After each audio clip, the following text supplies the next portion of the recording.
আজকে আমাদের পুরাতন ফ্যাক্টরিতে বিশ্বকর্মা পুজো, তাই যত তাড়াতাড়ি সম্ভব ফ্যাক্টরিতে চলে আসলাম। এসেই দেখছি কাকা ফল কাটতে বসে পড়েছে, আর অরুণ জেঠু ওদিকে ঠাকুরকে সাজাচ্ছে, আর দেবুদাও ফল কাটছে। ডাকতে দেখছে কে ডাকছে আমাকে। আর এটা হচ্ছে শান্তনুদা, ভিডিও করছি দেখে লজ্জা পেয়ে গেছে।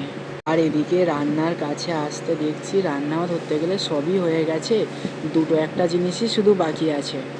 দেখতে দেখতে ব্রাহ্মণ দাদুও চলে আসলো, ঠাকুরের সব জিনিস ঠিকঠাক আছে কিনা দেখে নিচ্ছে। এবার হোম যজ্ঞটা হচ্ছে, এত ধোঁয়া সবার চোখ দিয়ে জল বেরোচ্ছে। এই ফ্যাক্টরিতে পুজো শেষ, এবার নতুন ফ্যাক্টরিতে যেতে হবে। নতুন ফ্যাক্টরিতে মেনটেন্যান্সে যেহেতু আমিই আছি, তাই ব্রাহ্মণ দাদুকে নিয়ে আমাকেই যেতে হবে। সকাল থেকে আবার উপোস করে আছি, খিদেও লাগছে এত কি বলবো। দেখতে দেখতে নতুন ফ্যাক্টরির পুজোটাও কমপ্লিট হয়ে গেল। এটা হচ্ছে আমাদের নতুন ফ্যাক্টরি, এখানেই আমি কাজ করি।